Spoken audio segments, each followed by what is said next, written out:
Bapak Ibu sekalian, malam hari ini saya mau berbagi tentang kitab Hakim-Hakim.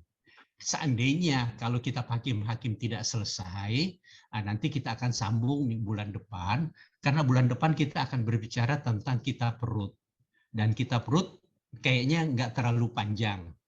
Jadi mungkin bisa kita sambung, jadi sambungan dari Hakim-Hakim kalau tidak selesai hari ini, kita akan sambung dengan kitab Rut. Ya. Oke, saya mau share file dulu ya Bapak Ibu ya. Boleh. Kok nggak keluar ya? Tunggu ya. Sebentar. Kok saya punya ini belum. Maaf, tunggu sebentar ya. Ada masalah. Tadi saya udah buka tapi nutup lagi dia kayaknya. Mana dia? Oh ini dia. Kitab Hakim-Hakim.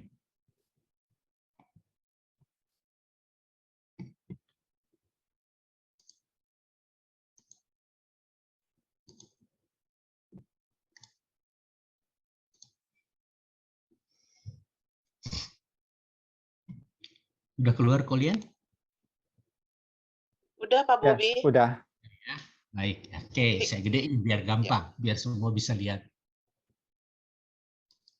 Oke, malam hari ini saya mau berbagi tentang kitab Hakim-Hakim. Saya rasa pasti Bapak Ibu sekalian sudah membacanya. Ya, saya sebenarnya hanya mengulang aja poin-poinnya aja yang ada di dalam kitab Hakim-Hakim dan semoga berguna bagi kita semua ya. Nah, kitab Hakim-Hakim itu dalam bahasa Ibrani disebut sopetim atau sopet. Dalam bahasa Yunani disebut kritai. Dalam Latin disebut judicum. Dan di dalam bahasa Indonesia disebut hakim-hakim.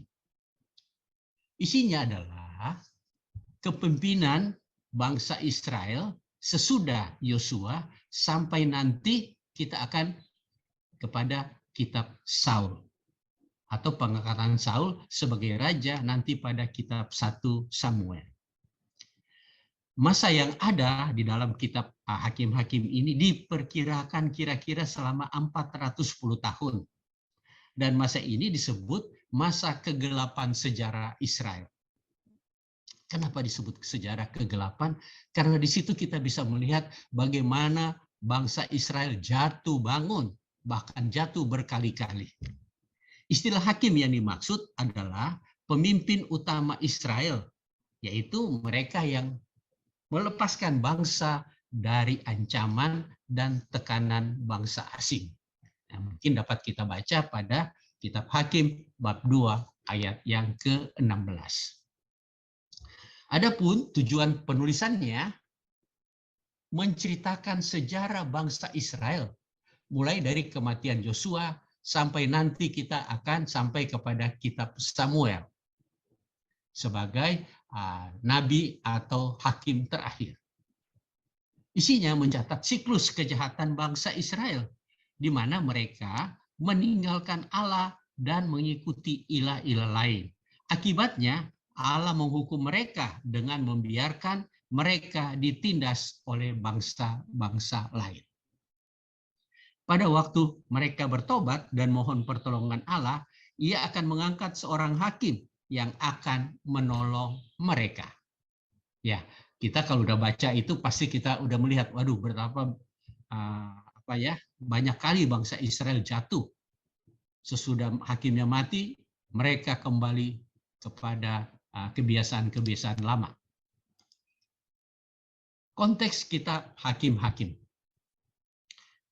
Di Palestina saat itu masih menjadi negara kota yang kecil-kecil dan independen. Hal itu memungkinkan munculnya satu kerajaan seperti Mesir, tentu tidak sehebat sekarang besarnya, dulu kecil. Juga Het, orang Kanaan tinggal di dataran rendah atau di pesisir, sedangkan orang-orang Israel tinggal di perbukitan. Orang Israel merupakan lawan dari orang Filistin. Jadi kalau kita membaca kitab Hakim-Hakim, kita menemukan banyak sekali lawan dari bangsa Israel, yaitu bangsa Filistin. sampai kepada kisah Daud. Pertama kali orang-orang Filistin muncul di pesisir barat daerah Kanaan. Mereka sudah bermukim dan membuat barang tembikar. Alkitab menggambarkan orang Filistin sebagai bangsa yang tidak beradab, tidak bersunat. Dewa mereka adalah Dagon, atau disebut biasanya penyembah dewa Baal. Orang Filistin konon mereka berasal dari Siprus. Ya, di sana mereka merantau dan mereka menetap di pesisir bagian bawah dari Israel. Orang Israel, mereka itu cenderung meninggalkan Tuhan dan menyembah ilah-ilah orang Kanaan. Penyebabnya karena orang Kanaan mungkin lebih unggul dan pasti daripada orang Israel dalam banyak hal. Keunggulan orang Israel atau keunggulan orang Kanaan asli terlihat dari bidang kesenian, sastra, arsitektur, perdagangan, organisasi politik, dan lain-lain. Sedangkan bangsa Israel, mereka hanya tahu beternak. Karena tadinya mereka di Mesir hanya sebagai budak. Lalu mereka mengembara sebagai peternak. Dan juga ada yang sangat menarik perhatian mereka atau sangat menggoda mereka, yaitu praktek pelacur sakral atau pelacur bakti. Nah, pelacur dalam cerita ini adalah menyembah Baal. Gabungan antara seks dan agama. Ini menjadi daya tarik bagi orang Israel agar mereka berpaling dari Tuhan. Mungkin Bapak Ibu sudah sering mendengar tentang penyembah Baal. Apa sih itu penyembah Baal? Saya lupa, saya pernah cerita atau belum? Mungkin belum ya. Gini, penyembah Baal itu adalah mereka menyembah dewa yang mereka anggap adalah untuk mendapat kesuburan, untuk mendapat berkat, untuk mendapat rezeki. Dan mereka membayangkan bahwa sang dewa ada di atas, sedangkan istrinya ada di bawah, ada di bumi. Sang dewa itu kalau datang bertemu dengan istri, itu lewat hujan. Nah, istri yang ada di tanah, itu yang membuat terjadi kesuburan. Karena tanpa hujan, tentu tanah-tanah akan menjadi kering. Nah, makanya mereka mendirikan satu kuil atau banyak kuil di beberapa tempat orang Kanaan, dan di sana mereka ditinggali atau menjadi imam di situ. Ada imam laki-laki dan juga kebanyakan imam perempuan. Nah, imam perempuan ini kebanyakan disebut pelacur bakti. Kenapa? Karena kalau seseorang mau menginginkan kesuburan, rezeki, dan sebagainya, mereka membawa persembahan ke kuil, lalu mereka bisa berhubungan badan dengan imam wanita yang ada di kuil tersebut. Tentu ini menjadi daya tarik yang sangat hebat. Ya mungkin kalau kita sekarang ini ada agama itu, pasti banyak juga orang Kristiani yang akan tergoda. Kenapa? Karena di situ ada campuran agama maupun seks. Itu yang menjadi daya tarik bagi orang Israel berpaling dari Tuhan. Siklus bangsa Israel. Kalau kita membaca pada bab 2, bab 3, bab 4, bab 6 maupun bab 13, kita melihat bahwa mereka itu melakukan banyak kejahatan di mata Tuhan. Dengan yaitu menyembah ilah-ilah Baal. Nah, Baal itu punya istri yang namanya Aserah. Akhirnya apa? Kita bisa melihat pada bab yang sama, bab 2, bab 3, bab 4, bab 10. Tuhan murka, lalu menyerahkan mereka kepada bangsa asing. Lalu mereka menderita. Akhirnya mereka sadar dan mereka berseru dan minta tolong kepada Allah. Ya, jadi mereka mohon ampun dan berseru mohon pertolongan dari Allah. Kita lihat, pada waktu mereka bertobat dan memohon pertolongan Allah, ia mengangkat seorang hakim yang akan menolong. Hakim ini tugasnya adalah memimpin bangsa Israel keluar dari penjajahan, juga menjadi pemimpin keagamaan. Kebebasan mereka tentu akan memberi masa damai selama hakim tersebut masih hidup. Tapi apa yang terjadi jika hakim itu sudah meninggal? Mereka kembali kepada kehidupan yang penuh dengan kejahatan mereka.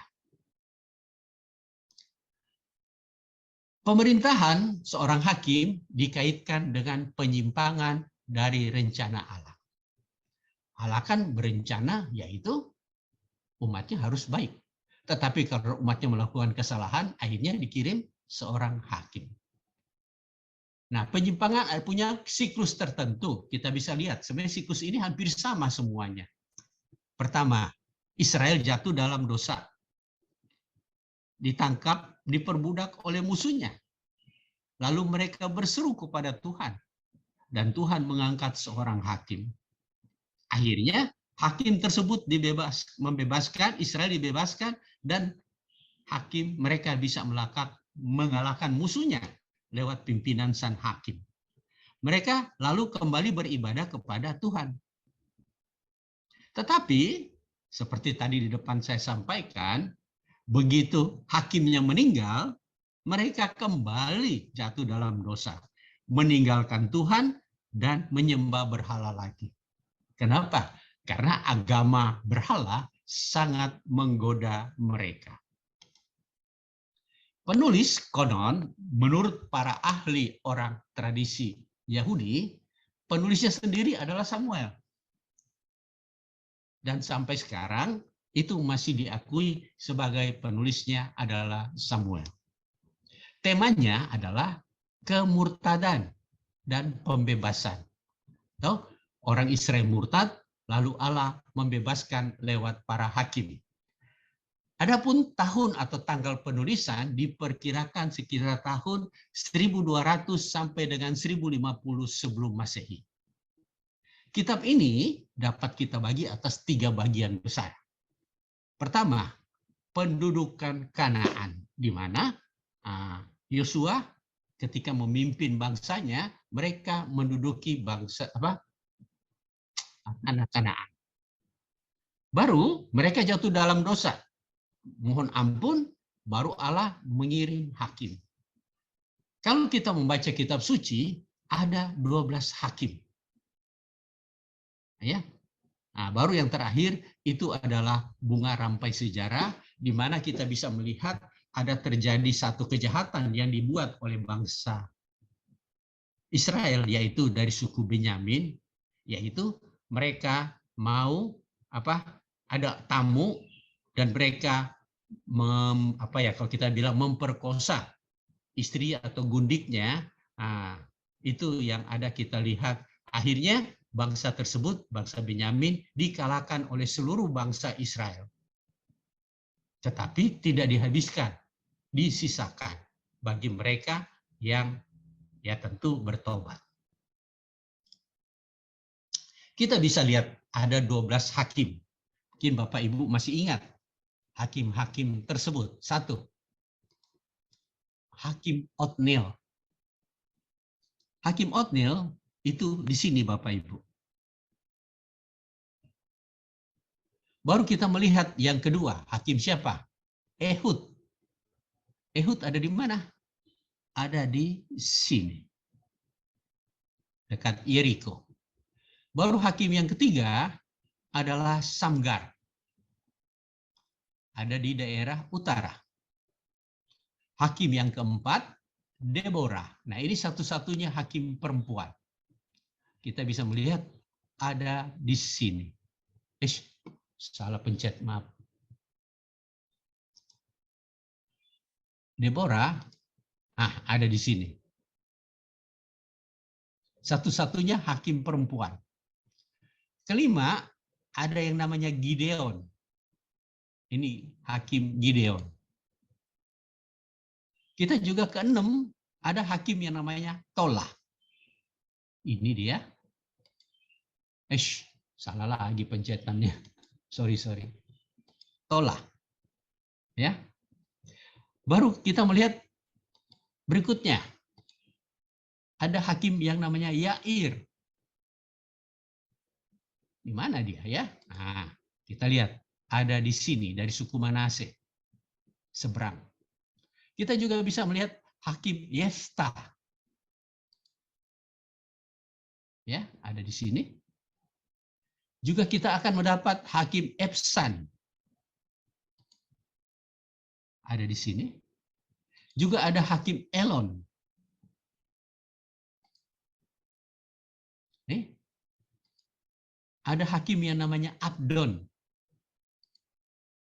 Nih. Lalu hakim yang terakhir namanya adalah Simpson. Yang ceritanya cukup panjang dapat kita baca pada bab 13. Ini dia. Ya. Nah, semua hakim-hakim ini Bapak Ibu dapat baca dalam cerita-cerita yang ada pada bab-bab yang sudah saya masukin ini. Seperti contoh, ya. Hakim Otniel ada pada bab 3. Hakim Ehud juga ada pada bab 3, juga Samgar. Baru cerita tentang Hakim Deborah atau Nabia itu ada pada bab 4, baru ada Gideon bab 6, baru ada Tola pada bab yang ke-7. Bab 10, maaf. Baru Yair bab 10 juga, baru Yefta bab 11, Efsan bab 12, Elon bab 12, Abdon bab 12, dan Simpson bab 13. Ya, nanti kita bisa baca yang tentang cerita Simpson, atau saya yakin Bapak Ibu udah ingat ceritanya. Sekarang kita lihat tentang hakim-hakim tersebut, yaitu Hakim Otniel.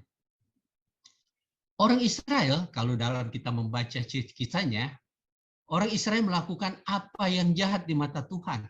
Mereka melupakan Tuhan, Allah mereka, dan beribadah kepada para Baal dan para Aserah, yaitu istri dari Baal, yang dianggap adalah sebagai bumi. Ini adalah curah hujan yang datang dari atas.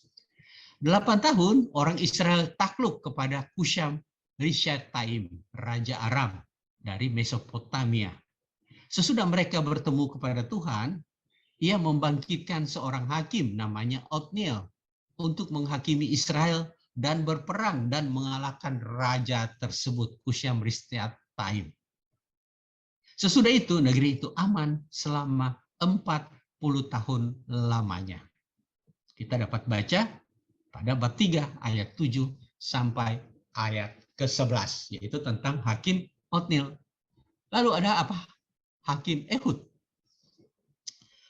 Ya, Hakim Ehud kemudian diceritakan, ya, Israel dikalahkan dan dijajah oleh Raja Eglon dari Moab selama 18 tahun.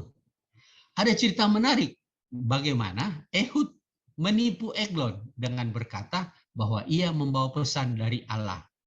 Lalu menusuknya di perut sampai ia mati.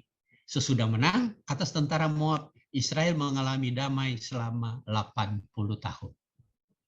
Bapak Ibu mungkin ingat ceritanya. Ehud itu kidal. Dia membawa persembahan kepada Raja Eglon.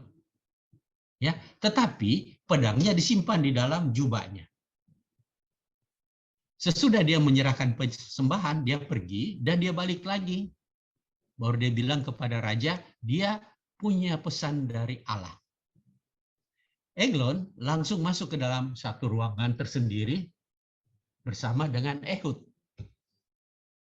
Tetapi Ehud rupa-rupanya menyusup perut Eglon dengan pedang yang dia bawa. Sesudah itu dia melarikan diri. Dan bangsa Israel maju berperang dan mereka menang. Ya, Israel mengalami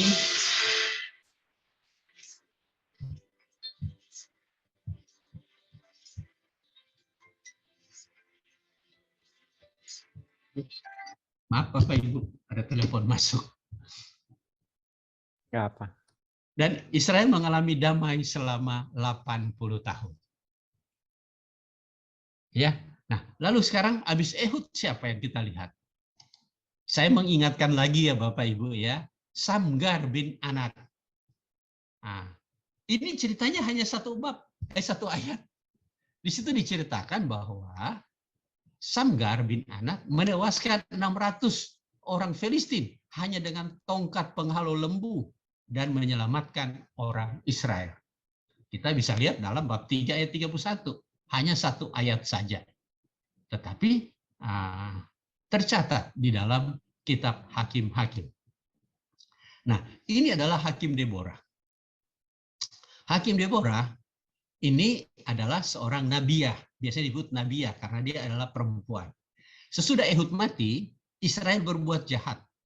Akibatnya mereka diserahkan ke dalam tangan Yabin, Raja Kanaan. Panglima tentaranya ialah Sisera. Cerita ini terdapat dalam Hakim bab 4, sedangkan sebuah mazmur atau nyanyian tentang peristiwa yang sama dicatat di dalam Hakim bab 5 atau dibilang nyanyian Deborah. Ketika Raja Yabin dari Kanaan ini menekan bangsa Israel, Tuhan memberi pembebasan dan kemenangan lewat Deborah, seorang nabiah, istri Lapidot. Mungkin Bapak Ibu ingat ceritanya. Yang berperang sebenarnya bukan nabiah sendiri atau bukan Deborah, tetapi dia memanggil seorang laki-laki yang namanya Barak. Deborah meminta atas hakim orang Israel bersama Barak, pemimpin tentaranya. Mereka berperang dan mereka menang. Kunci kemenangannya juga ada dalam tangan seorang perempuan lain. Namanya Yael. Dia membunuh Sisera. Mungkin Bapak Ibu ingat ceritanya. Ya, ketika terjadi perang, Yabin kalah. Akhirnya pemimpinnya yang bernama Sisera melarikan diri. Ketika capek, dia sampai di satu daerah dan bertemu dengan seorang perempuan yang namanya Yael. Dan dia mengharapkan dapat minum. Yael mempersilahkan Sisera masuk dan memberi minum. Karena capek, Sisera tertidur. Lalu Yael mengambil patok dan mematok pelipis dari Sisera sampai mati. Sesudah Barak sampai di situ, dia menceritakan bahwa sebenarnya Sisera sudah dibunuhnya. Sesudah itu, ada 40 tahun damai. Cerita ini menarik karena keterlibatan seorang wanita sebagai pemimpin Israel dalam membawa kemenangan. Nah, karena Bapak Ibu, kita bisa melihat, biasanya kan yang tercatat di dalam kitab suci adalah laki-laki. Tetapi ini ada perempuannya. Sesudah itu ada seorang nabi lagi, seorang hakim lagi, yaitu namanya Gideon. Israel berbuat dosa lagi, diserahkan ke dalam tangan Midian selama 7 tahun. Lalu mereka bertobat lagi, berseru kepada Tuhan. Lalu dalam cerita, kalau Bapak Ibu membaca atau masih ingat, malaikat datang kepada Gideon yang sedang bersembunyi dan mengagetkannya dengan berkata, Tuhan menyertai engkau ya pahlawan yang gagah berani. Gideon merasa dirinya dibuang oleh Tuhan dan diserahkan kepada tangan musuh. Karena dia bilang gini, kalau Bapak Ibu ingat, dia bilang, bukankah Tuhan yang menyelamatkan kita dari Mesir? Kenapa sekarang kita diserahkan kepada bangsa yang lain? Nah, ia berkata bahwa ia berasal dari kaum yang paling kecil dan ia sendiri adalah yang paling muda di antara kaum keluarganya. Namun dengan iman dan ketaatan kepada Tuhan, ia dapat menang atas musuh dengan hanya 300 orang saja. Sesudah itu, mereka menghadapi kedamaian selama 40 tahun di Israel. Sesudah kematian Gideon, Israel mulai saling melawan di antara bangsa sendiri dan saling menyerang. Akhirnya mereka jatuh lagi dalam tangan musuhnya sampai mereka berseru lagi kepada Tuhan. Gideon, dia mendapat julukan Yeru-Baal. Yeru itu adalah bangsa Yeru. Baal adalah penyembah Baal. Nah, ini Yeru sebenarnya adalah bangsa Yeru yang tinggal di Yerusalem. Sebelum Yerusalem dikalahkan oleh atau diambil oleh Raja Daud, itu adalah kepunyaan dari bangsa Yeru. Dan nama kota tersebut kota Yeru. Tetapi setelah Raja Daud menguasai kota tersebut, nama kota itu dirubah menjadi Yerusalem. Kalau kita melihat Gideon, pertama, ia adalah seorang yang penakut. Dapat dibaca pada bab 6, bab 27, sampai ayat 27, juga bab 7. Selalu dia minta tanda kepada Tuhan. Dan Tuhan memberi tanda sesuai seperti apa yang ia minta. Akhirnya Tuhan membuat dia percaya. Akhir hidupnya orang Israel terjebak penyembahan berhala. Nah, kita tahu anaknya menyebabkan malapetaka. Ahimelek ya. Dia punya anak dari bangsa yang lain dan akhirnya anak ini membunuh keluarganya atau saudaranya sebanyak 70 orang. Ya, itu Ahimelek. Mungkin Bapak Ibu pernah ingat cerita ini, yaitu ketika Gideon meminta tanda. Tandanya tentu kita tahu, yaitu tanda apa? Yaitu dia minta Tuhan membuktikan bahwa benar itu adalah Tuhan dengan menaruh bulu, sepotong bulu, baru dia bilang, coba kalau benar dari Tuhan, bulu ini pasti penuh dengan embun, tapi daerah sekitarnya itu kering. Dan hal itu terjadi. Besoknya dia masih kurang percaya. Dia minta lagi tanda. Coba sekarang kebalikannya. Seluruh tanah basah, tetapi kulitnya tetap kering. Dan hal itu terjadi dan Tuhan membuat ia menjadi percaya. Anaknya tadi saya bilang yang nama Ahimelek itu menjadi penyebab kehancuran lagi bangsa Israel. Karena dia membunuh 70 anak dari Gideon. Sesudah Ahimelek berkuasa, bangkitlah Tola bin Pua bin Dodo, seorang dari keturunan Isakar.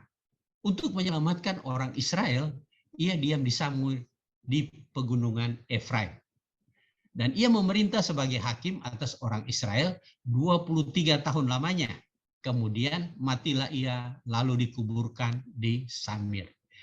Nah, ini dia hanya aja 2 ayat. Dengan kata lain, bangsa Israel mengalami kedamaian selama 23 tahun lamanya selama hakim Tola itu memimpin. Lanjutnya, kita akan bertemu dengan hakim Yair. Dia juga ini hanya bab 2, 3, 4, dan 5. Hanya 4 ayat. 3 ayat. Saya salah, 3 ya. Sesudah dia, bangkitlah Yair. Maksudnya sesudah Tola, yaitu orang Gilead yang memerintah sebagai hakim atas orang Israel 20 tahun lamanya. Ia mempunyai 30 anak laki-laki yang mengendarai 30 ekor keledai jantan. Dan mereka mempunyai 30 kota. Yang sampai sekarang disebut orang Hawot. Yair, yaitu di tanah Gilead. Lalu matinya Yair dan dikuburkan di Kamon. Itu yang ada pada bab 20 ayat 3 sampai dengan ayat yang ke-5. Kita lanjut ya Bapak Ibu ya. Habis itu kita bertemu dengan seorang hakim lagi. Namanya Hakim Yeftah. Waktu Israel diserang oleh bangsa Amon, mereka panggil sebagai pemimpin adalah Yeftah, yang adalah anak seorang wanita tunggal.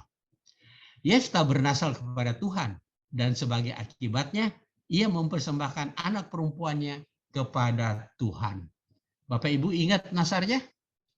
Yaitu ketika dia berperang, dia punya nasar. Tuhan, kalau saya menang, baru kalau saya pulang dari peperangan, siapa yang keluar pertama dari rumahnya akan dia persembahkan kepada Tuhan. Ia berhasil menang. atas orang Amon. Tetapi waktu dia pulang ke rumah, yang keluar duluan adalah anak perempuannya, satu-satunya anak tunggalnya. Tetapi dia tetap berniat untuk merasakan nazarnya. Anak perempuannya meminta waktu 2 bulan. Dan ketika kembali, nazar tersebut dilaksanakan, yaitu dengan mempersembahkan anak perempuannya kepada Tuhan. Bapak Ibu jangan kaget, zaman dulu itu persembahan manusia masih biasa. Ya, itu berasal dari zaman para tetangga-tetangga mereka, yaitu dari Kanaan, dari Moab dan sebagainya. Jadi persembahan manusia itu sebagai satu bukti ketaatan kepada sembahan mereka. Nah, itu dilakukan oleh Yefta. Tetapi tentu tidak lagi ya. Lalu ada namanya Nabi Ebsan. Sesudah dia, Nabi Ebsan dari Bethlehem memerintah sebagai hakim atas orang Israel. Ia juga mempunyai 30 anak laki-laki. 30 anak perempuannya dikawinkan keluar kaumnya, dengan 30 anak perempuan diambilnya dari luar kaumnya untuk anak-anaknya laki-laki itu. Ia memerintah orang Israel selama 7 tahun lamanya. Kemudian matilah Ebsan, lalu dikubur di Bethlehem. Nah, ini yang saya masukin ayatnya. Kenapa? Kayaknya ayatnya hanya 3, 2, atau 1. Sesudah Ebsan, kita akan bertemu dengan seorang nabi lagi, hakim namanya Elon. Sesudah Ebsan, kita akan bertemu dengan Elon, orang Sebulon, memerintah sebagai hakim atas orang Israel. Ia memerintah atas orang Israel 10 tahun lamanya. Kemudian matilah Elon, orang Sebulon itu, lalu dikubur di Ayalon di tanah Sebulon. Bapak Ibu, banyak hakim yang tidak tercatat secara jelas kisahnya. Ya, hanya beberapa ayat sebagai pengingat aja. Sesudah Elon ada Abdon. Sesudah dia maka Abdon bin Hillel, seorang piraton, memerintah sebagai hakim atas orang Israel. Dia juga terdiri dari 13, 14, dan 15. Ia mempunyai 40 anak laki-laki dan 30 cucu laki-laki yang mengendarai 70 ekor keledai jantan. Ia memerintah atas orang Israel 8 tahun lamanya. Kemudian matilah Abdon bin Hillel, orang Piraton itu, lalu dikuburkan di Piraton di tanah Efraim, di pegunungan orang Amalek. Nah, sekarang kita akan sampai kepada hakim yang terakhir, yaitu yang kita kenal, yaitu Simson, atau di dalam bahasa biasa orang bilang Samson. Ya, Israel jatuh lagi dalam dosa dan mereka dikalahkan oleh orang Filistin selama 40 tahun. Kemudian malaikat Tuhan menampakkan diri pada istri Manoah, seorang perempuan yang mandul, dan memberitahukannya bahwa ia akan melahirkan seorang anak laki-laki, yaitu Simson atau Samson. Dijanjikan bahwa ia akan mulai melepaskan bangsa Israel dari orang Filistin. Maka sejak lahir ia diserahkan kepada Tuhan sebagai seorang nazir. Apa itu seorang nazir? Yaitu rambutnya tidak dipotong dan dia tidak boleh makan barang yang dianggap halal, yang tidak halal, dan minum minuman keras. Akibatnya, Simson memiliki kekuatan fisik yang luar biasa. Namun, ketika dia bertemu dengan istrinya yang berikut, kan dia punya istri pertama, tapi akhirnya dia jatuh lagi, dia bertemu dengan Delilah. Ia membuka rahasia kekuatannya. Di mana atas bujukan dari Delilah, ia membuka rahasia kekuatannya, di mana rambutnya harus dipotong, maka dia akan kehilangan kekuasaannya atau kuasanya. Lalu Simson ditangkap di penjara. Suatu waktu para raja dari orang-orang bangsa Filistin berkumpul di satu tempat dan mereka bilang kepada yang menahan Simson bahwa Simson ke sini biar kita bisa mengolok-olok dia atau menjadi bahan untuk sesuatu yang lucu. Lalu Simson dibawa dan diikat di antara dua tiang penyangga. Lalu dia berdoa kepada Tuhan. Kenapa? Karena selama dia ditahan di penjara, rambutnya mulai tumbuh. Lalu dia berdoa kepada Tuhan atas dikembalikan kekuatannya. Lalu ia merubuhkan kedua tiang tersebut dan membunuh kira-kira 3.000 orang. Bapak Ibu, ini adalah tulisan hiperbol. Jangan kaget ya. Kenapa? Karena satu aula tidak mungkin bisa diisi oleh 3.000 orang hanya ditunjang oleh 2 buah tiang. Ya, pasti banyak tiangnya. Tetapi dengan 2 tiang, aula tersebut rubuh. Tentu ini adalah hiperbol. Tapi membunuh 3.000 orang itu bisa terjadi kenapa? Karena sejak itu rubuh, matilah para pemimpin orang-orang Filistin. Dan Simson membunuh banyak orang dan terjadi pemberontakan dari bangsa Israel untuk melawan bangsa Filistin. Sekarang kita masuk kepada ciri khas dari kitab Hakim-Hakim. Kalau kita membaca, kita tentu harus juga melihat ciri khasnya apa sih? Bagaimana buat saya? Apa berguna bagi saya untuk zaman sekarang? Kita lihat ya. Mencatat ciri khasnya adalah 1, mencatat aneka peristiwa dari sejarah Israel yang bergejolak di antara penaklukan Palestina dan permulaan zaman kerajaan. Baru ada menggarisbawahi 3 kebenaran yang sederhana namun sangat mendalam. 1, menjadi umat Allah berarti Allah harus menjadi raja dan Tuhan atas umatnya. Nomor 2, dosa selalu menghancurkan umat Allah. Nomor 3, ketika umat Allah merendahkan diri, mereka berdoa, bertobat, dan berbalik dari cara hidup mereka yang jahat, Dia akan mendengar dari surga dan memulihkan negeri mereka. Ya, nanti kita kalau berbicara tentang 2 tawarik. Jadi asal kita berdoa, orang Israel berdoa, Allah akan mengampuni. Dan hal itu juga berlaku sampai sekarang, Bapak Ibu.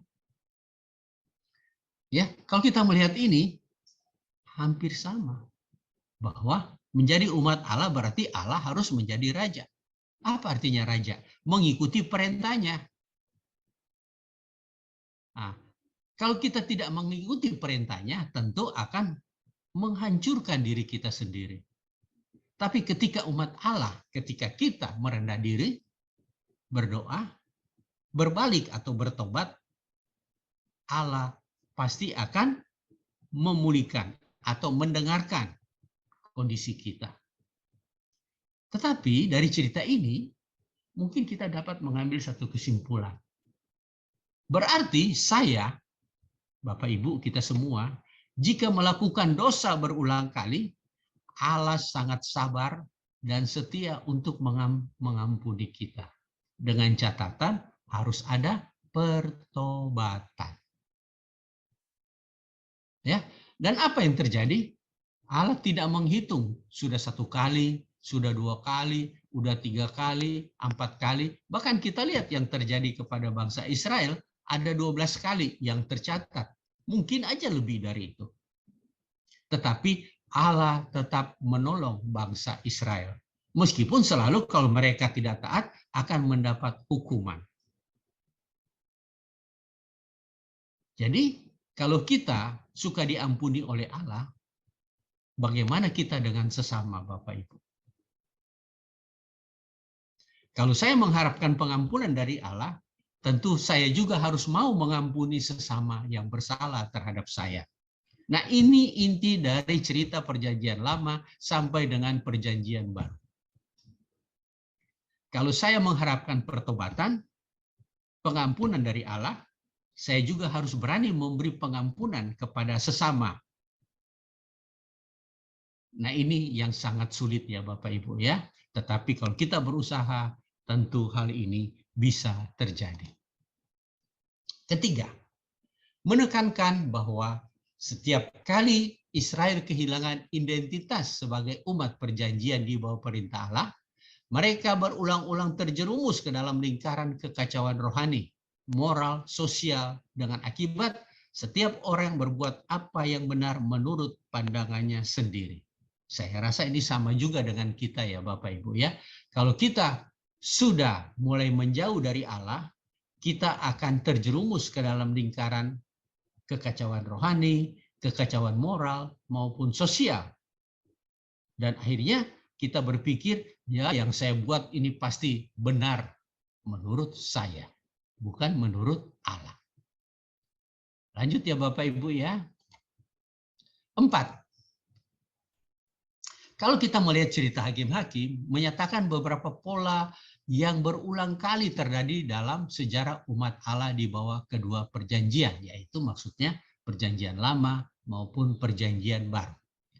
Jika umat Allah tidak mempersembahkan seluruh hati mereka kepadanya dalam kasih yang taat dan kewaspadaan rohani yang tekun, hati mereka menjadi keras dan tidak peka terhadap Allah, mengarah kepada kemunduran dan kemunduran rohani maksudnya ya, dan akhirnya apa yang terjadi?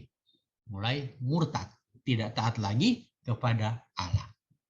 Tetapi yang harus diingat bahwa Allah itu panjang sabar. Dan manakala umatnya berseru dalam pertobatan, ia bermurah hati untuk memulihkan mereka dengan membangkitkan orang yang diurapi dan dikuasai Roh Kudus untuk membebaskan mereka dari hukuman dosa yang menindas. Dan pemimpin yang diurapi yang dipakai Allah untuk membebaskan umatnya seringkali menjadi rusak sendiri karena kekurangan yang mendasar dalam kerendahan hati, watak, atau kebenaran. Mungkin kita tahu Bapak Ibu ya, mohon maaf, kita tahu banyak sekali pemimpin kita yang sering menjadi rusak sendiri. Ya, kenapa? Karena tidak rendah hati, punya watak yang sombong, tidak tahu kebenaran, akhirnya terjerumus. Dan akhirnya mereka ya tentu tidak lagi berada sebagai pemimpin di dalam gereja kita. Nomor 5. Siklus utama dalam kitab ini meliputi kemurtadan, penindasan, penderitaan, dan pembebasan. Semua itu kalau kita lihat bermula dari cara yang sama, yaitu orang Israel melakukan apa yang jahat di mata Tuhan. Kalau kita membaca semuanya, tulisannya orang Israel mulai melakukan apa yang jahat di mata Tuhan. Tentu tidak taat lagi kepada apa yang menjadi ajarannya. Nah, dalam hal ini untuk orang-orang Israel yaitu mereka kebanyakan menyembah berhala. Taat kepada mereka tergoda oleh agama Baal. Nah, tentu dengan kondisi sekarang sedikit berbeda. Kita tergantung dari apa yang kita hadapi. Kitab ini menyatakan bahwa Allah memakai bangsa asing yang lebih jahat daripada umatnya sendiri untuk menghukum umatnya. Itu karena dosa-dosa mereka dan menuntun mereka kepada pertobatan dan kebangunan rohani. Hanya dengan campur tangan Allah yang melindungi bangsa Israel sehingga tidak ditelan keseluruhannya oleh penyembahan berhala di sekitar mereka. Nah, ini yang dimaksud kalau dulu dibilang campur tangan Allah, kalau sekarang kita bisa ambil bahwa ini dengan bantuan Roh Kudus kita bisa melewati godaan atau hal-hal yang membuat kita jatuh di dalam dosa. Nah, sekarang apa? Apakah dalam perjanjian baru ada hubungannya? Kita kalau membaca kitab Hakim-Hakim, ya, ada menyatakan satu prinsip ilahi yang abadi, yaitu ketika Allah memakai orang yang luar biasa dalam pelayanannya, Roh Tuhan turun ke atasnya. Ya, kita tahu ya, dari kitab Perjanjian Lama sampai Perjanjian Baru, Allah memakai orang-orang yang sederhana, bukan orang-orang yang hebat.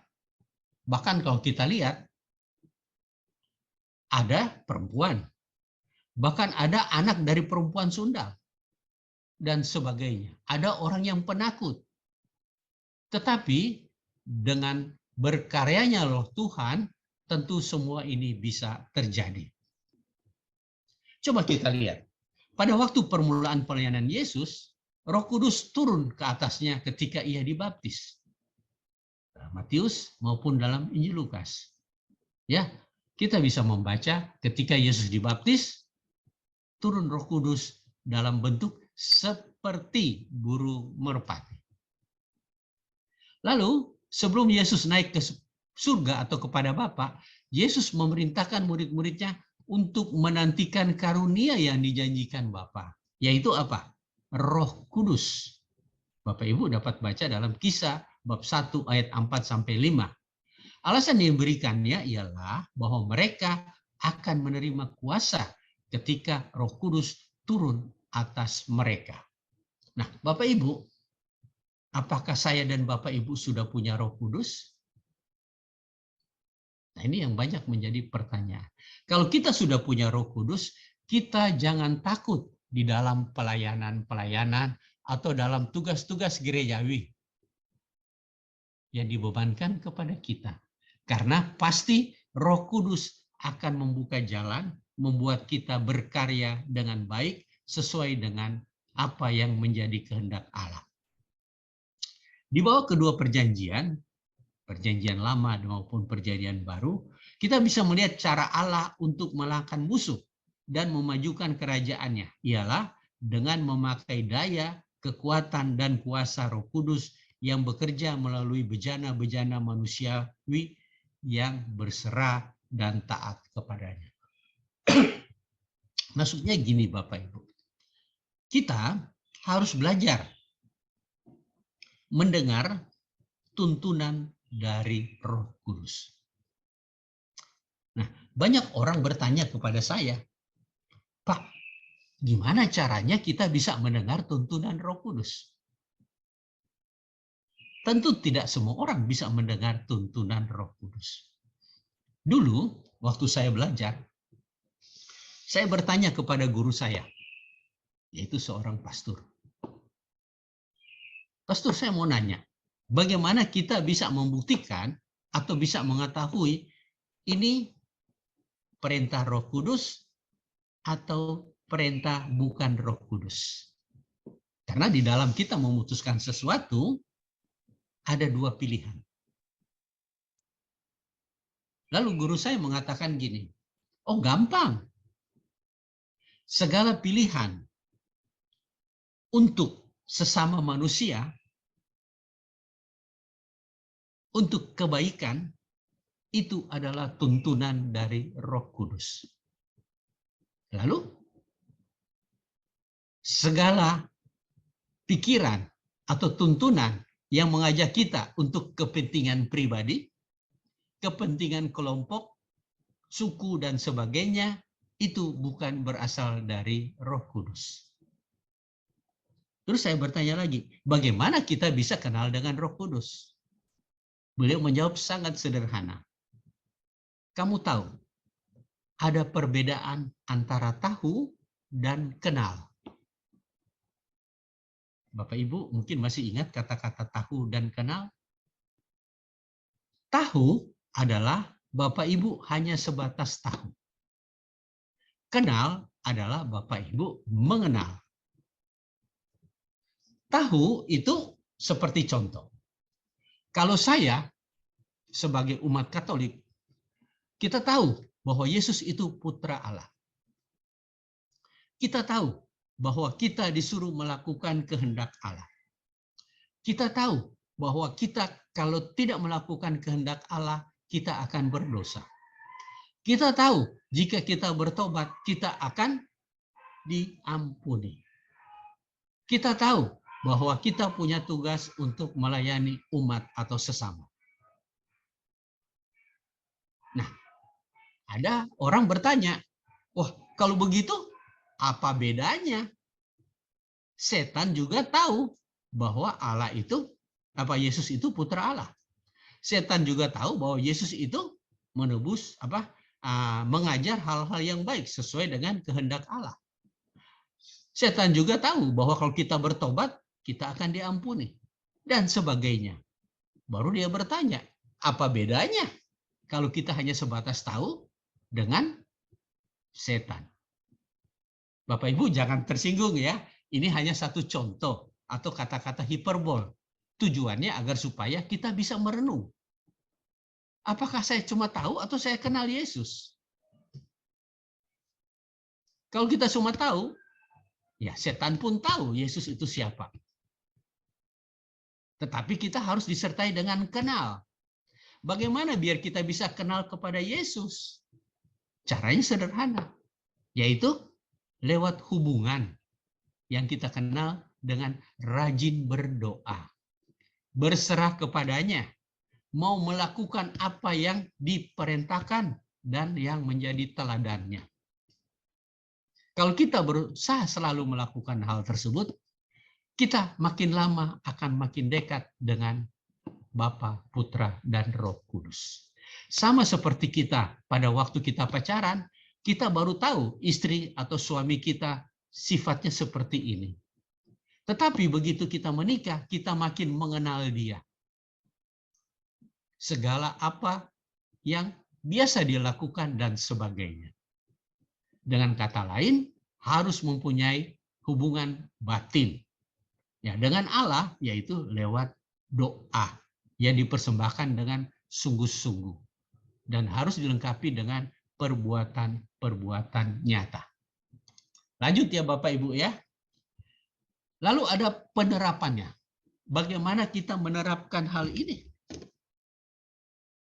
Satu, manusia itu lemah. Punya siklus yang berulang-ulang. Dan sama mungkin seperti kita. Kitab Hakim-Hakim meliputi satu periode selama kurang lebih 400 tahun. Dalam jangka waktu yang lebih singkat, ada 12 orang penyelamat.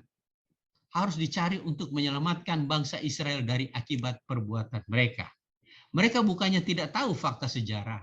Mereka seharusnya tahu apa yang selalu terjadi apabila mereka meninggalkan Tuhan. Bapak Ibu sama seperti saya, sama seperti kita semua. Kita sebagai manusia tidak sempurna. Banyak kali kita jatuh di dalam dosa, bahkan kadang-kala dosa-dosa yang sama. Tetapi jangan takut. Asal kita bertobat, Allah akan membantu kita, menyelamatkan kita, dan mengampuni segala dosa kita. Ya, sekarang masalahnya, kapan kita bisa sadar? Kadang-kadang kita jangan mengharap kesadaran kita datangnya dari pemimpin. Kadang-kadang kita mendapat kesadaran dari orang-orang yang di bawah kita. Contoh yang sederhana Bapak Ibu. Umpamanya, kita satu waktu hari Minggu jalan-jalan ke luar kota. Pulang dari luar kota, kita kecapean. Nah, untuk Jakarta, kita ada misa sore, jam 6 sore. Baru saya pesan kepada pembantu, nanti jam 5 bangunin saya ya, karena saya mau ke gereja. Lalu, saya ketiduran. Kira-kira jam 5, pembantu saya ngetok pintu. Pak, bangun.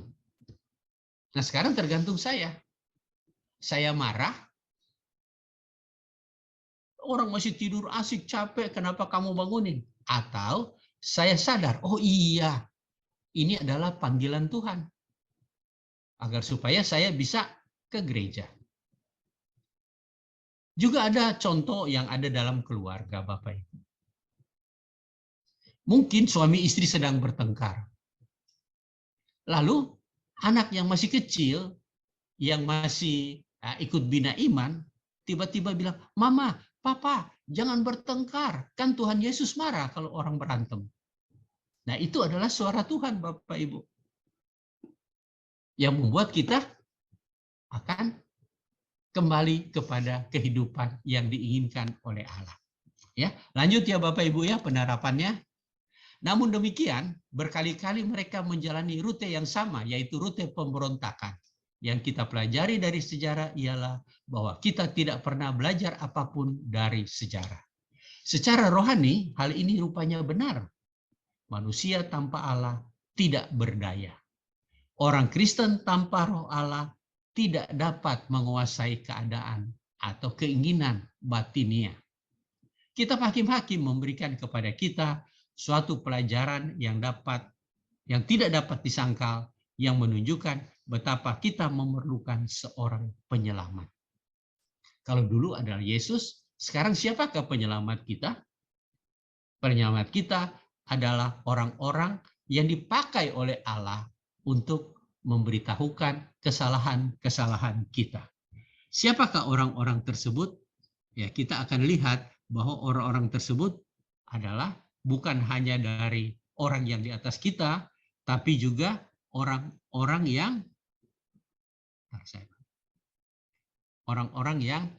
di bawah kita. Contoh tadi kan dari pembantu maupun dari anak kecil kita. Ya, lanjut ya Bapak Ibu ya. Nomor 2, anugerah Allah ya yang layak atau tidak kita terima tergantung dari apa yang kita perbuat. Sebenarnya Allah sudah memberikan anugerah, yaitu kehidupan kekal di surga. Pelajaran penting kedua yang kita dapat dari Hakim-Hakim ialah bahwa Allah selalu tanpa syarat selalu siap untuk mengampuni dan menyelamatkan orang yang bertobat. Ingat sekali lagi ya Bapak Ibu ya, bertobat. Bertobat itu adalah apa yang sesuai kita janjikan di dalam sakramen tobat. Apa yang kita janjikan?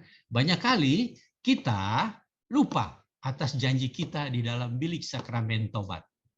Sebenarnya di dalam bilik sakramen tobat, kita sudah berjanji kepada Allah.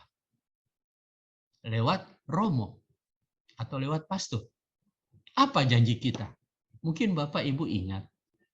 Ya, saya benci akan segala dosaku dan berjanji dengan pertolongan rahmat-Mu hendak memperbaiki hidupku dan tidak akan berbuat dosa lagi. Itu adalah janji kita kepada Allah bahwa saya akan berusaha tidak akan melakukan dosa yang sama. Nah, itu namanya pertobatan. Tetapi kalau kita tidak ingat akan apa yang kita sebutkan, apa yang kita janjikan, tentu akan sangat mudah kita jatuh di dalam dosa. Tetapi pelajaran kedua ini juga merupakan peringatan kepada kita bahwa kita diharapkan untuk menunjukkan kemurahan yang sama kepada sesama. Tadi saya sampaikan, kalau saya mendapat pengampunan dari Allah, saya juga harus berani memberi pengampunan kepada sesama. Lebih dari itu, kita tidak mengampuni orang lain, tentu kita tidak berharap untuk diampuni. Bapak Ibu, ada dalam Injil Matius. Barang siapa mau mengampuni, dosanya diampuni. Barang siapa tidak mengampuni, dosanya tidak diampuni. Ada dalam Injil Matius bab 6, sesudah doa Bapa kami, ayat 14 dan 15. Silakan dibaca lagi, nanti kita akan sampai situ. Tetapi itu ada di dalam Injil Matius. Bahwa itu, siapa yang mengampuni dosa orang, dosanya akan diampuni. Tapi kalau dia tidak mengampuni, dosanya juga tidak akan mengampuni. Jadi Bapak Ibu di dalam misa, banyak kali ada kan, mungkin sekarang nggak begitu kelihatan karena kita sistem online. Tetapi pada waktu kita offline, kan ada salam damai. Nah di situ kita bisa melihat, kita diharuskan untuk berdamai, saling memaafkan dengan siapa aja. Tetapi mungkin masih banyak orang yang punya dendam, yang tidak mau memaafkan. Nah, kalau dia membaca Injil Matius ini, mestinya dia sadar bahwa kalau dia tidak memaafkan orang, dosanya juga tidak akan dimaafkan. Itu penerapan yang kedua. Sekarang kita sampai kepada penerapan yang ketiga. Para pemimpin perlu bersikap rendah hati. Ya. Pelajaran ketiga dari hakim-hakim ialah Allah yang menghakimi dan menyelamatkan, bukan manusia. Atau dengan kata lain, bukan saya yang harus menghakimi atau menyelamatkan orang. Tetapi lewat bantuan Roh Kudus, kita bisa menyelamatkan orang. Sangat mudah bagi seorang pemimpin, ya, sangat mudah bagi seorang pemimpin untuk menganggap bahwa Allah memerlukan mereka atau gereja memerlukan mereka dan bahwa mereka sangat dibutuhkan. Hati-hati, ini adalah apa? Menganggap dirinya hebat. Sedangkan dalam ajaran disuruh kita rendah hati. Kenapa? Kalau kita sudah merasa kita dibutuhkan, lama-lama kita akan menjadi orang yang sombong. Perhatikan bagaimana Allah memilih Gideon, orang yang paling tidak diindahkan dalam keluarganya, yang paling tidak dianggap di dalam sukunya. Tapi Allah ditambah dengan orang yang tidak terkenal, berarti kuasa. Berarti Allah memberi kuasa kepada orang-orang yang rendah hati. Kita bisa melihat bahwa Bapak Ibu, Allah tidak pilih-pilih orang. Tadi di depan saya sampaikan bahwa para hakim macam-macam. Ada yang perempuan, ada orang penakut seperti Gideon. Tetapi ada juga cuma gembala. Tapi ada juga anak dari pelacur. Dengan kata lain, siapapun bisa dipilih Allah untuk menyelamatkan umatnya. Itu yang dapat kita baca di dalam kitab Hakim-Hakim. Baru pada ayat-ayat terakhir itu bercerita tentang bagaimana kejamnya orang dahulu, khususnya bangsa suku Benyamin yang memperkosa seorang perempuan dan akhirnya mereka dihukum oleh seluruh bangsa Israel. Bapak Ibu, itu tentang kitab Hakim-Hakim. Semoga berguna ya Bapak Ibu ya. Saya lihat jamnya. Oh, bisa lewat sedikit ya. Nah, semoga berguna. Saya mau stop share dulu ya Pak Kolian ya. Ya, boleh.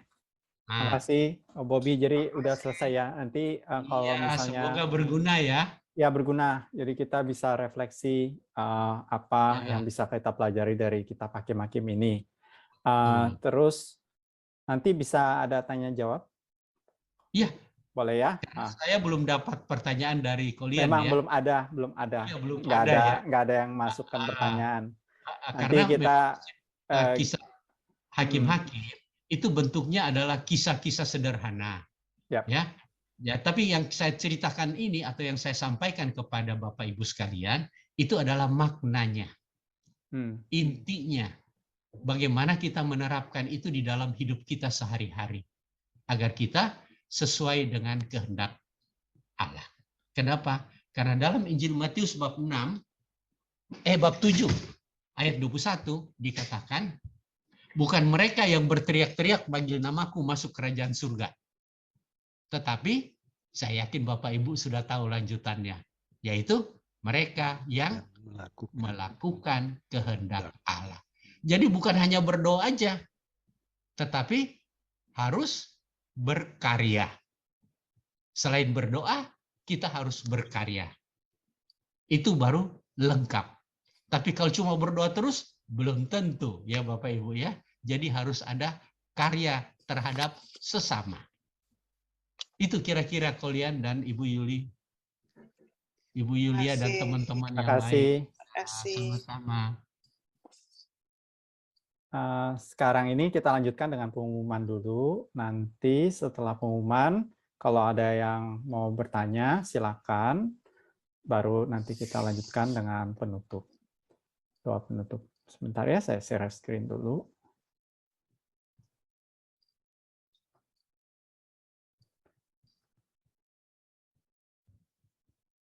Kelihatan itunya, share screen-nya? Kelihatan, Liam. Ya. Oke, jadi untuk teman-teman yang mau memberikan persembahan kasih, itu account-nya saya taruh di slide, bisa ditransfer ke account PDKK Hati Kudus Yesus.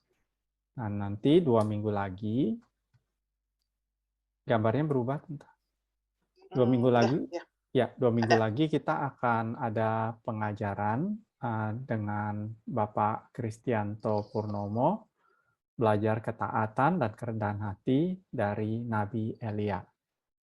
Itu aja, selamat malam semua.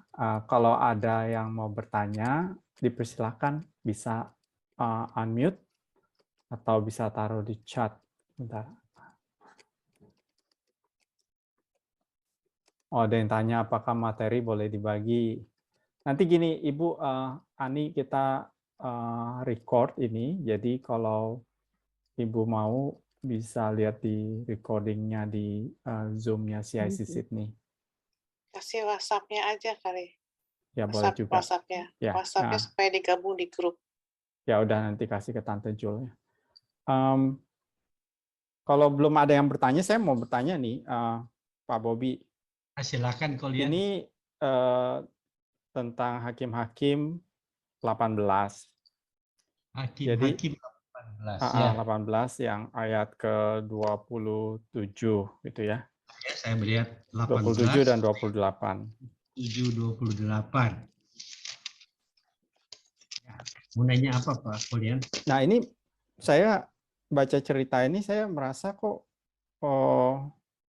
rada maksudnya rada suku Dan ini kayaknya rada-rada sembarangan ya. Jadi maksudnya ceritanya itu dia menyerang Lais, yang namanya Lais. Rakyatnya hidup dengan aman dan tentram.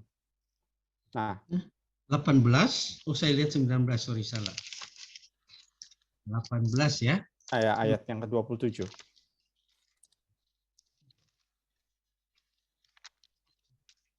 Tetap saya lengket. Ya. Ayat yang ke-27. Ya. Lalu Bani Dan membawa barang-barang yang dibuat Mika, juga imamnya, mendatangi Lais, yakni rakyat yang hidup dengan aman dan tentram.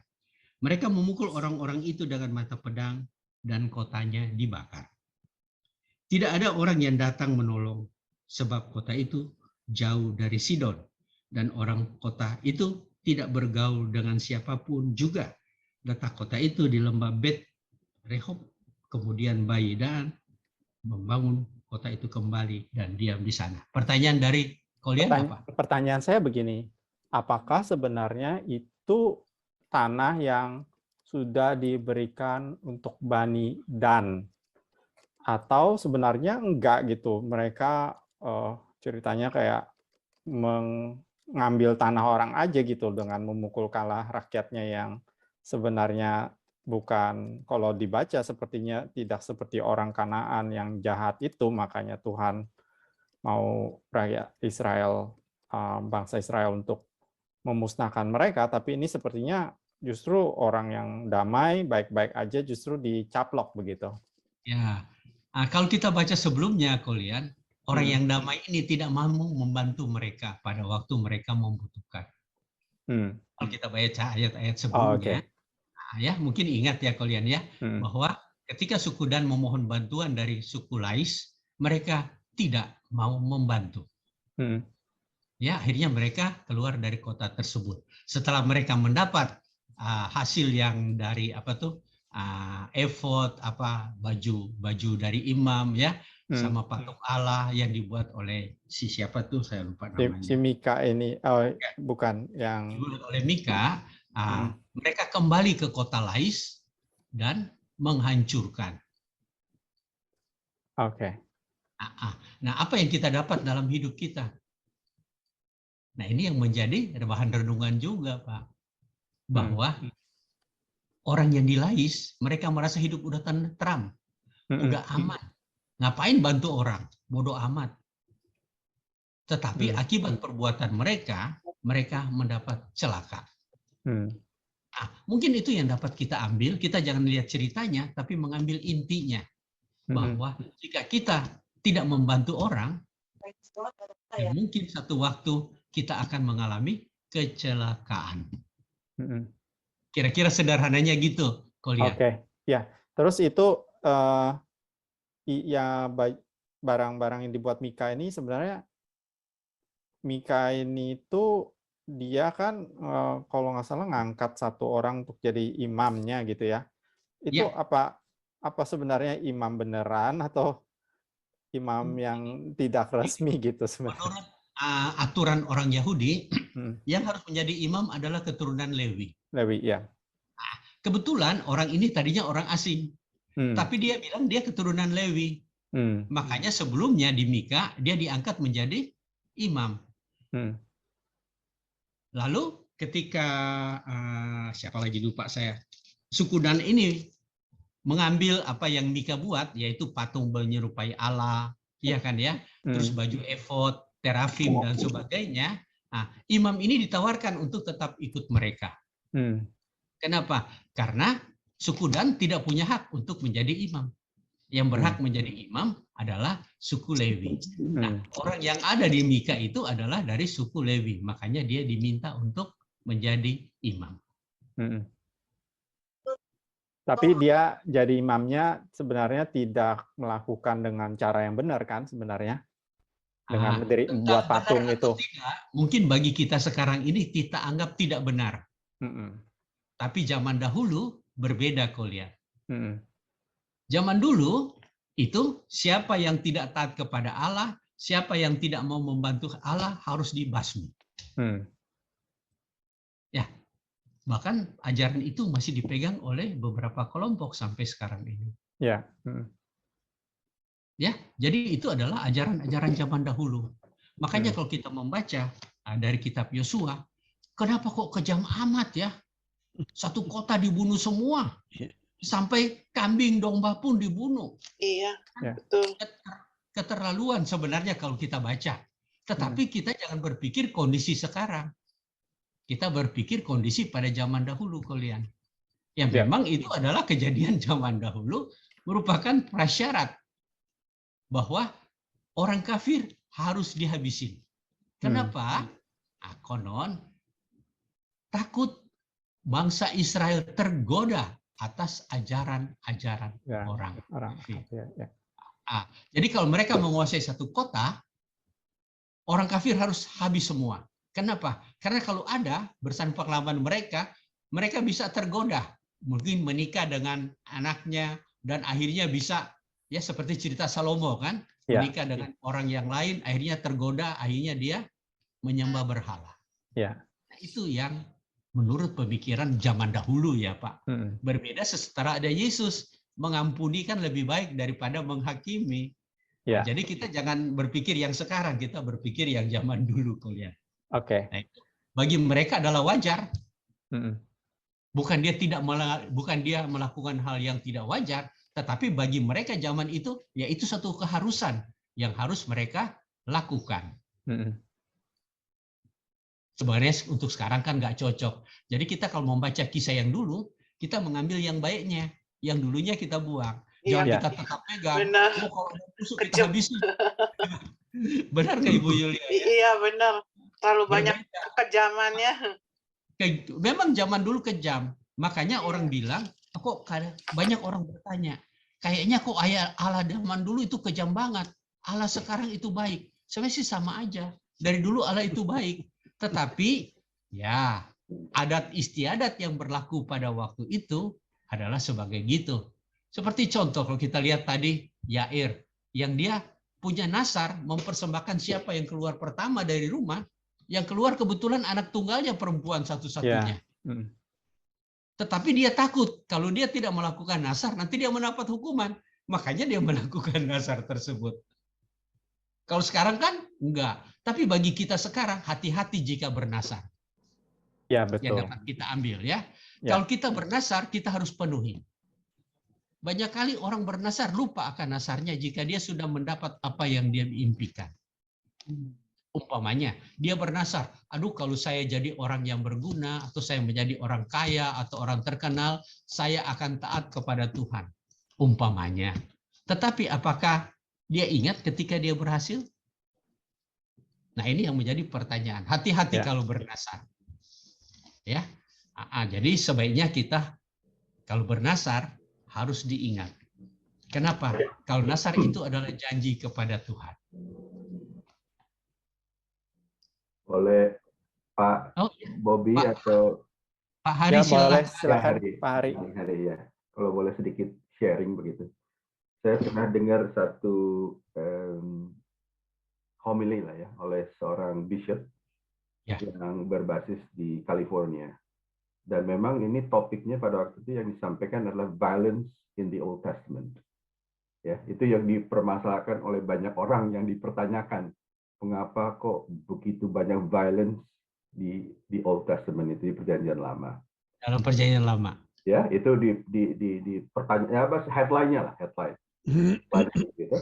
Kemudian sang bishop namanya Barron itu memberikan suatu jawaban yang menurut saya pribadi sangat bijaksana. Ya.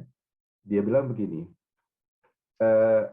kalau kita melihat dua hal yang disampaikan, yang dua inti jawaban yang disampaikan. Nomor satu, Perjanjian Lama itu perlu dilihat dalam konteks kesatuan dengan Perjanjian Baru. Ya, jadi bukan berdiri sendiri. Dia sampaikan in light of the New Testament. Itu satu. Dan kedua,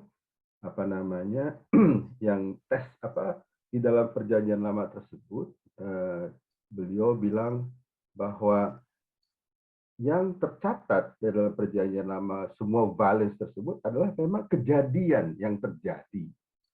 Ya, so what is recorded in the history itu ya seperti itu gitu kan. Selama dalam Perjanjian Lama itu, violence-nya memang kadang-kadang buat kita sepertinya sangat ngenes gitu ya, atau bahasa ya, sangat kejam ya Pak Hari ya. Kejam ya, no? Tetapi si bishop itu bilang ya kan harus disampaikan apa yang terjadi pada saat itu satu sisi. Nah, lalu sisi yang kedua yang Allah lakukan pada saat itulah yang kita mesti lihat. Ya, jadi kita tidak mempertanyakan kenapa si A begitu kejamnya, karena itu tidak akan ada habisnya, ya. Tidak akan habisnya. Bahkan mungkin sampai hari ini pun yang kita tidak ketahui itu ada, ya. Tapi kan kita nggak bisa bicara ya spesifik lah ya, untuk with respect to everyone, ya kan? Ya. Jadi itu yang beliau sampaikan. Jadi saya pikir itu bagus sekali. Jadi kalau kita mempertanyakan semua violence itu kita takut bla bla bla bla bla, ya bagaimana itu? That's what happened, gitu kan? Yang lebih relevan seperti yang Pak Bobo tadi bilang adalah memang bagaimana. Benar sekali Pak Hari. Ya, Tuhan Allah menyampaikan apa yang disampaikan Allah itu yang kepada kita manusia sampai hari ini itu berlaku gitu kan. Contohlah banyak yang Bapak tadi udah sampaikan yang menurut saya pribadi sangat sepaham lah, katanya sedemikian. Sepaham dan saya bagus sekali. Itu barangkali yang saya mau sampaikan. Terima kasih. Ya, makasih Pak Hari sudah berbagi share. Ya, berguna kan ya. Iya, seperti benar kata Pak Hari. Kita jangan lihat apa yang terjadi, tetapi lihat apa yang Allah lakukan. Nah, tadi yang saya sampaikan kan ya, kita mengambil hal-hal yang baik. Yang jelek jangan kita pakai. Seperti habisin semua, bunuh semua, apa itu jangan kita pakai. Tetapi yang kita pakai apa yang Allah lakukan. Contoh yang baik yaitu Allah menolong orang yang mau bertobat. Iya kan ya? Allah mengampuni orang-orang banyak. Dan sebagainya. Kita bisa melihat apa yang Allah kerjakan. Yang Bapak Ibu harus ingat, sebenarnya kitab suci itu terdiri dari 4 bagian yang besar. Mungkin sebagai pengetahuan dasar, kitab suci itu pertama ada tentang sejarah. Tapi sejarah yang ada itu sudah banyak ditambahkan, sudah banyak pengurangan, bahkan ada beberapa cerita yang dalam bentuk hiperbol atau cerita yang dilebih-lebihkan. Nomor 2, di dalam sejarah itu kita melihat bahwa bangsa Israel itu dijajah oleh banyak bangsa. Ya, Roma, Asur, Mesir, Babel, dan sebagainya, Moab, Filistin, dan sebagainya. Nah, setiap mereka dijajah, bangsa-bangsa yang menjajah mereka membawa apa? Membawa kebudayaan dan sastra. Jadi selain kebudayaan, ada yang nomor 3 adalah sastra dari bangsa tersebut. Tetapi yang harus kita ingat yang terakhir adalah 4. Yang keempat yaitu apa? Refleksi iman. Refleksi iman, apa yang dapat kita ambil untuk menguatkan iman saya kepada Bapa, Putra, Roh Kudus. Seperti tadi kata Pak Hari, kita jangan melihat kejadiannya, tapi melihat tindakan Allah atas umatnya. Jadi kenapa kitab suci ini ada? Karena mau menyatakan iman, refleksi iman. Nah, refleksi iman ini berkembang. Diceritakan dari pertama, baru dilihat bagaimana Allah berbuat. Apa yang Allah lakukan. Cuma kadang-kadang kalau kita membaca, kita akan kaget. Karena di situ tulis Allah yang menyuruh, Allah yang membuat, dan sebagainya. Kenapa? Karena itu dalam bentuk sastra. Pada zaman dahulu, orang dulu berpikir gini, segala apa yang terjadi di bumi itu berasal dari Allah. Yang baik maupun yang jahat. Bahkan sampai pada zaman Yesus, hal itu masih ada. Kita bisa melihat dalam perjanjian baru. Yaitu kenapa? Mereka punya aturan, kalau orang sakit, cacat, ya kan ya? Dan sebagainya, atau orang kena lepra, lumpuh, buta, mereka dilarang masuk bait Allah. Kenapa? Karena mereka orang yang dikutuk oleh Allah. Menurut sastra mereka. Jadi jangan kita bilang, benar Allah yang nyuruh. Enggak.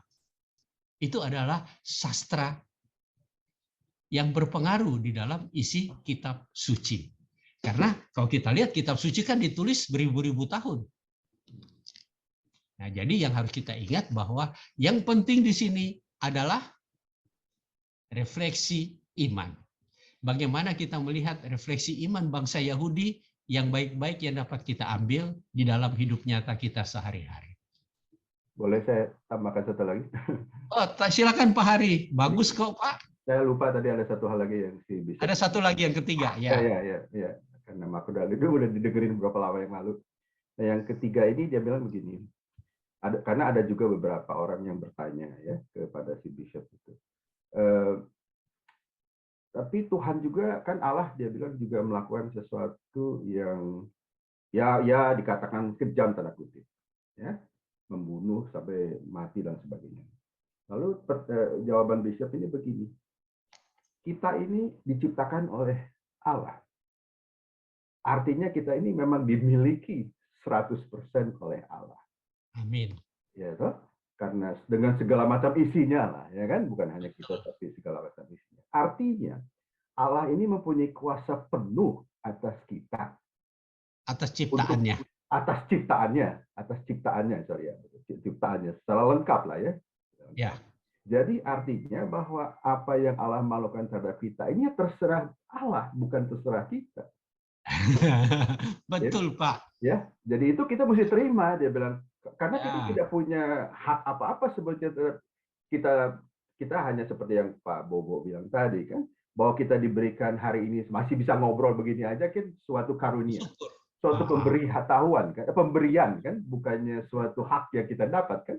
Iya betul Pak. Ya, nah itu yang si Bishop bilang sampaikan bahwa memang kita mesti mengakui secara penuh tanpa kompromi lah kata begitu ya, mutlak barangkali, bahwa kita ini dimiliki sepenuhnya oleh Allah dan dia berhak 100%, apakah kita mau meninggal atau tetap hidup atau menjadi orang jahat atau apa ya terserah.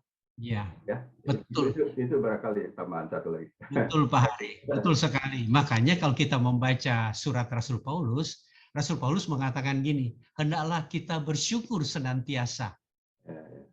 Tapi ada sambungannya yang jarang orang membacanya, yaitu dalam segala hal. Sehat, sakit, ya kan ya, miskin, kaya, cacat, tetap kita harus bersyukur.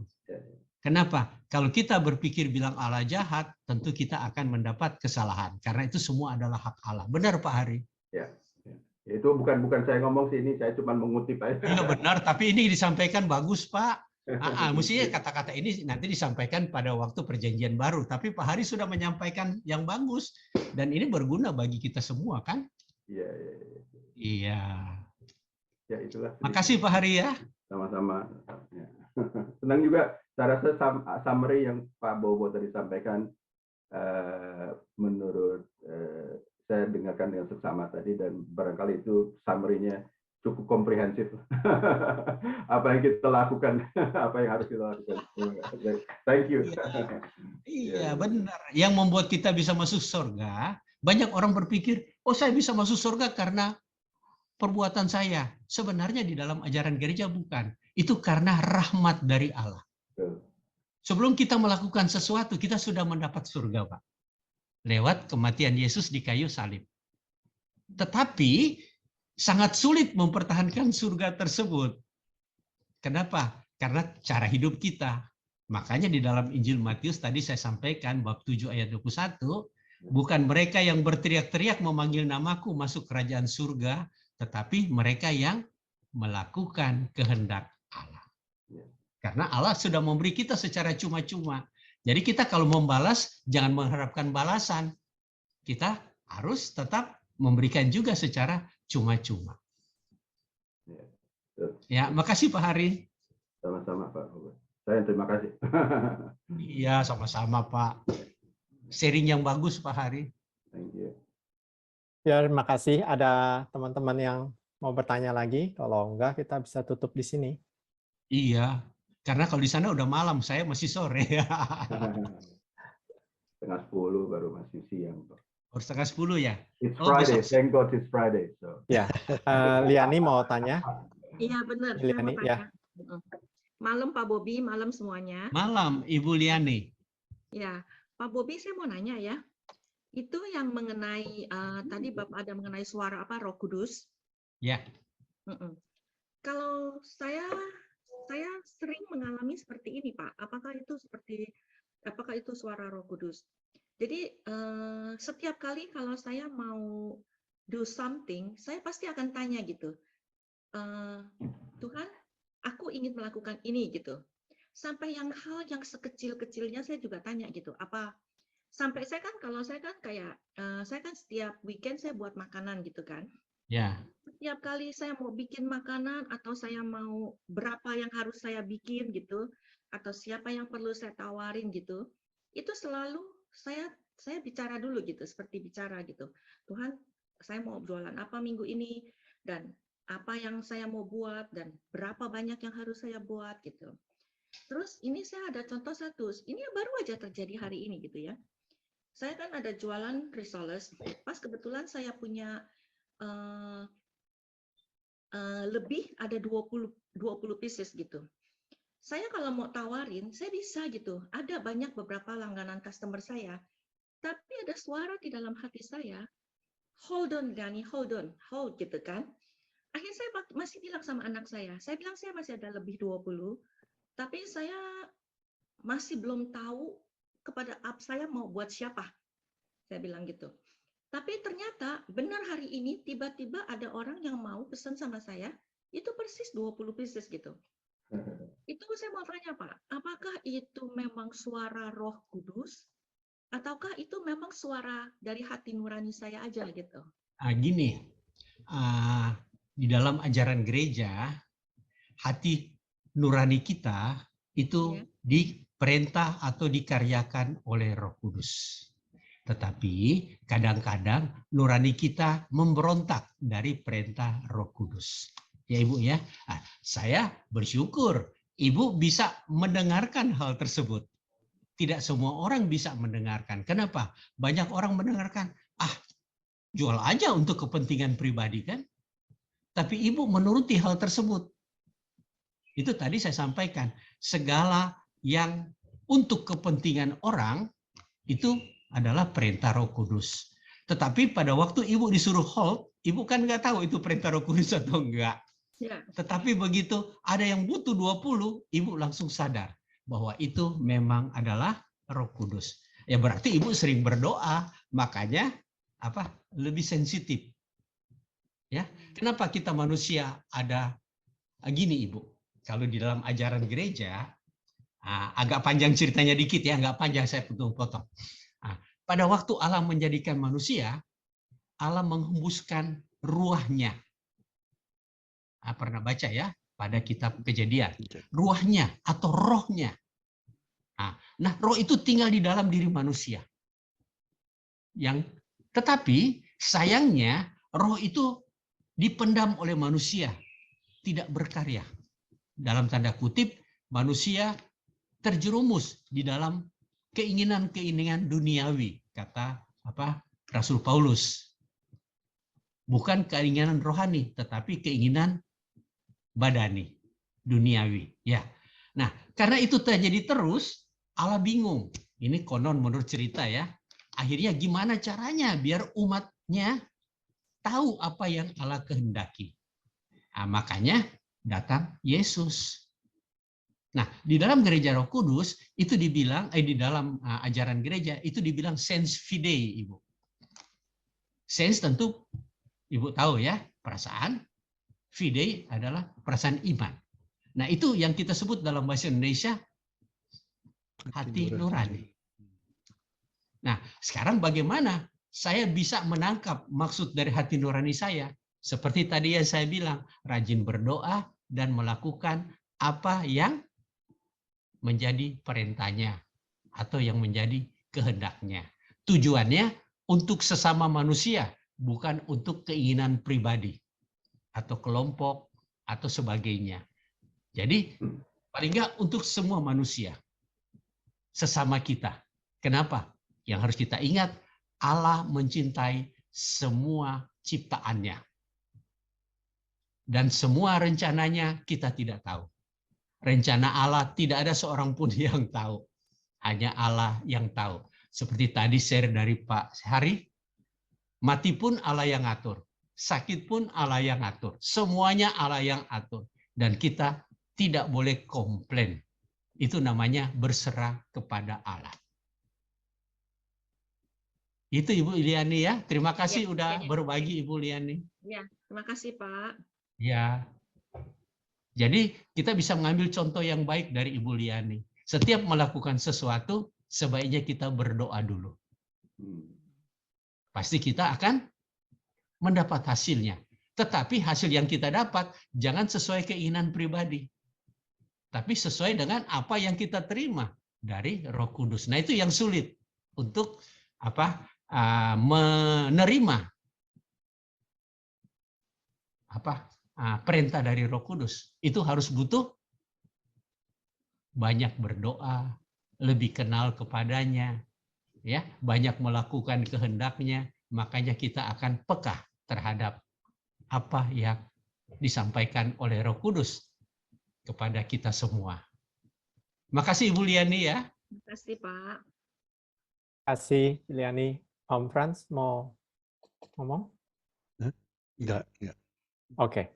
Ya udah, kalau gitu terima kasih semuanya. Makasih lagi Pak Bobi untuk pengajarannya, juga Pak Hari untuk sharing dan Ciliani juga ya. Semoga ini bermanfaat buat kita semua. Kita sekarang udah malam, jadi kita mau tutup sampai di sini.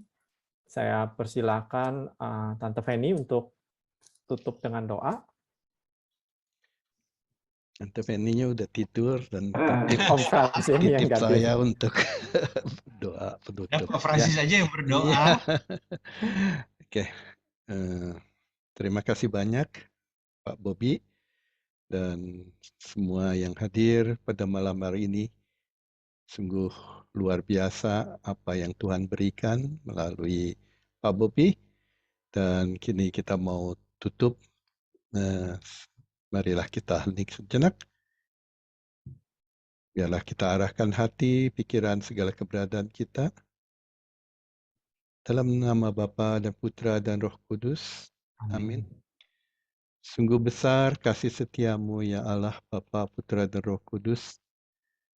Bahwa Kau izinkan kami untuk malam hari ini, mendengarkan apa yang ingin kau sampaikan melalui Pak Bobi, melalui firman-Mu dalam kitab Hakim-Hakim. Kami telah mendengar banyak, dan teristimewa adalah pesan-Mu untuk kami hayati, kami renungkan, dan terlebih-lebih kau panggil kami untuk lebih mengerti, mengenal-Mu, rencana-Mu, walaupun tidak ada sesuatu pun yang dapat kami ketahui sebelumnya, karena Engkaulah yang menguasai hidup kami. Itulah yang kami dapati daripada malam hari ini. Biarlah Tuhan kami boleh mohon penyertaan-Mu selalu, karena kami percaya Engkau punya rencana pada setiap daripada kami yang hadir pada malam hari ini, juga pada setiap orang yang Kau kasihi. Inilah kami yang bersyukur dan bersyukur tak habis-habisnya. Biarlah boleh Kau tambahkan kepekaan kami dalam mendengarkan sabda-Mu, mendengarkan apa yang Kau sabdakan melalui firman yang tertulis dalam kitab suci, yang bersyukur kami geluti untuk rencana pembacaan kitab suci ini, dan Kau izinkan kami ditemani dan dibimbing melalui Pak Bobi ini. Terima kasih Tuhan untuk segalanya, dan hari sudah larut malam. Kami percaya penyertaan-Mu juga selalu menyertai Pak Bobi di dalam pelayanannya. Dan kami juga mengenang akan kehilangan beliau atas Ibu Tuti, dan ia adalah seorang yang percaya bahwa Engkaulah yang punya kuasa akan kehidupan dan punya rencana yang selalu baik untuk setiap daripada kami. Inilah segala doa kami Tuhan. Biarlah kami boleh beristirahat pada malam hari ini, dan kami serahkan segala kehidupan kami dalam bimbingan-Mu, dengan perantaraan Yesus Kristus Putra-Mu, dan bersatu dengan Dikau dan Roh Kudus. Kami telah berdoa dan mengucap syukur. Segala kemuliaan hanya kepadamu Bapa, Putra dan Roh Kudus, seperti pada permulaan, sekarang, selalu, dan sepanjang segala abad. Amin. Dan terima kasih untuk semua yang mengikuti Zoom pada malam hari ini. Dan kami atas nama PDKK Hati Kudus Yesus mengucapkan selamat malam dan mengikuti acara-acara PDKK yang berikutnya. Dalam nama Bapa dan Putra dan Roh Kudus. Amin.